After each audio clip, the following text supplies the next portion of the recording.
নামাজে একই রাকাতে সূরা ফাতিহা পড়ার পর 3 বার সূরা ইখলাস পড়া যাবে কিনা? খুবই দরকারি একটা প্রশ্ন। সূরা ইখলাস কোরআনের এমন একটা সূরা, যেই সূরা শুধুমাত্র আমাদের আল্লাহর কথা বলা আছে। এই সূরাতে অন্য কোনো সাবজেক্ট নাই। এই সূরায় শুধু কার আলোচনা আছে? এরকম আরেকটা সূরা কোরআনে নাই যে সূরার শুরু থেকে শেষ পর্যন্ত শুধু আল্লাহর গুণগান আছে, আল্লাহর বৈশিষ্ট্যের কথা আছে, আল্লাহর একত্ববাদের কথা আছে, অন্য কোনো সাবজেক্টই নেই। এটা সাবজেক্টই শুধু আল্লাহ তাআলা।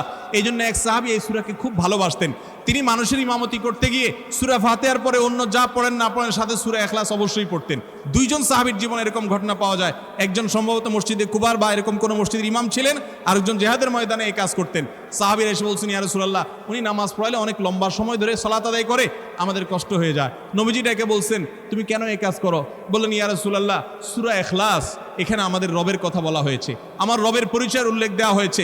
এটার নামই সূরা ইখলাস, তাওহীদকে খালেজ করার সূরা, শিরক মুক্তির সূরা, আমার রবের গুণের সূরা। এখানে অন্য কারোর ইস্যু নাই, শুধু আমার আল্লাহর কথা বলা আছে। এই জন্য সূরার মর্মটা, এর অর্থটা আমাকে খুব স্পর্শ করে, আমার খুব ভালো লাগে।